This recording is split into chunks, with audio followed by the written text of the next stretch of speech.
Hello, friends at Lantana Elementary. Miss Ronni here, Ronni Gerstel with the Center for Creative Education, and another online lesson. Now, last time we talked about the parts of the plants and how pollination makes new plants. Today, we want to talk about how plants and animals depend on each other. They're interdependent. That means they need each other to survive. And the way we're going to do it is through leaf art. Leaf art is really just a type of found object art. That means I didn't go out to the store and buy what I needed, like paint and markers. I found objects around the house and outside. In this case, it's leaves. And that's what we're going to be making today. I got this idea from the San Diego Zoo, who had it on their website, and it was such a fun idea. I wanted to share it with you today. So let's go outside and find some leaves. Thanks for joining me outside my home. Now I'm going to look around for some really interesting shaped leaves. Oh, I like this one here. Look at that. That's a nice shape, yeah. Hey, let's go over across here. I see some others that I like. Oh yeah, look at this. Ha. This one could be, I don't know, maybe a body of something. And these are kind of round. They might make maybe a cool head or ears. Ooh, over here there's some more this way. Follow me. Oh, I like these leaves because you can pick one stem and get lots of leaves on it. Just like that. Let's take these inside and see what we can make. Well, I'm back in the house now with all the leaves we collected. I even found this long, skinny one that might make a great tail or something. And I've washed and dried the leaves so we're ready for the art project. Now, what I'm going to do is take some leaves and just using my imagination, I'm going to see what I can make out of them. I really like this shape, the first leaf that we picked. So, it kind of reminds me of a turtle shell. Yeah, so I'm going to lay that here. Maybe I'll make a turtle. So what else will we need? Ooh, well, this would be perfect for the turtle's head, right? Like that. And, do I want to make a land turtle or a sea turtle? I think I want to make a sea turtle. And they don't have feet. They use flippers to swim. So this plant that we picked, I think is perfect to make 4 flippers. 1, 2, 3, and 4. Yeah, and then we kind of can move them around and arrange it. And then when I'm happy with the way it looks, oh yeah, that's it. Then I'm going to take either some school glue or a glue stick and glue it down. So let's start with the body. That's the biggest one. And I'll use my glue. I'll just kind of spread it around the edges and then use my finger. So I cover all those edges. You don't want the leaves to curl up when it dries.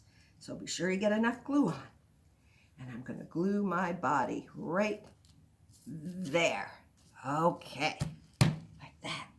And now the head, that's a little smaller. Let's see how this glue stick works. I think it'll be just fine. Just be sure you use a lot of glue so it doesn't pop off.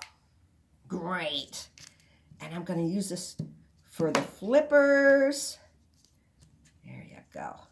Well, you get the idea, right? And once everything is glued in place, we have to let it rest and dry flat. So you're going to cover it with a paper towel and then put something heavy on it, like a book or a frying pan, and let it sit for 3 days. And when you remove it, everything is nice and flat and ready to decorate. That's right. We are going to draw our animal habitat. The habitat is like the setting where it lives with the plants and the animals and all the things they need to be interdependent and survive. Here's the word, habitat, right there, habitat. So, while my leaves were drying, I went on the internet and I found a picture of a sea turtle habitat. And you see how there's an animal, the turtle, and then there's plants. And those plants are seagrass, which the turtle eats to live. And it also hides in it. So that's how those are interdependent. So I'm going to take a pencil first, so if I make a mistake, I can change it. And I'm going to draw my ocean habitat with the sea turtle. So first comes the horizon line. Remember, that's where the sky meets the ground. Underwater, it's where the water meets the sand. And then I'm going to color in my habitat and take my time and do it right.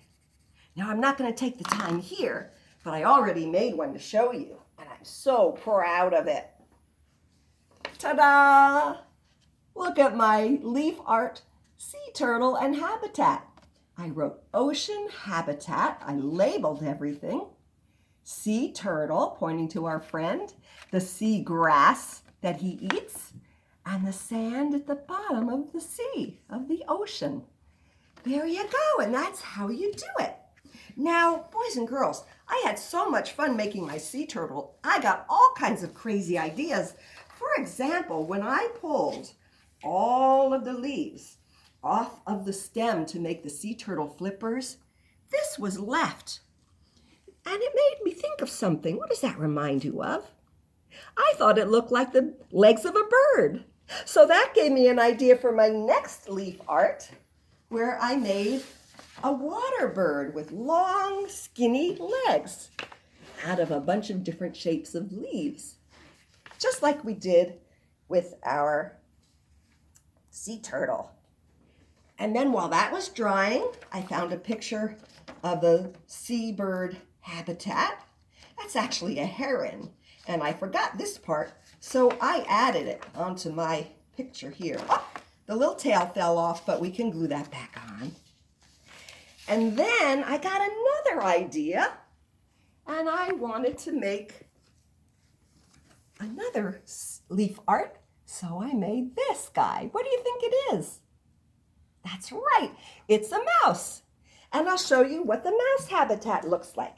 Maybe you can get a grown-up at home to go on the internet with you and find pictures you can use. So our little mouse friend, not only does he eat the berries that grow on the plants in his habitat, but he hides in the grasses from predators like wild animals who might want to gobble him up. So my friends, that is my leaf art project for today.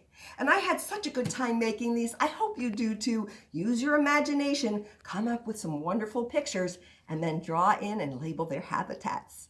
Well, my friends, I'm so sorry to say that this is my last online lesson with you for now. I've had a great time. I hope you've had fun too and learned a lot. And I'll miss you, but I hope to see you again next year. So have a wonderful summer. I send you my love. I miss you and hope to see you soon. Bye-bye.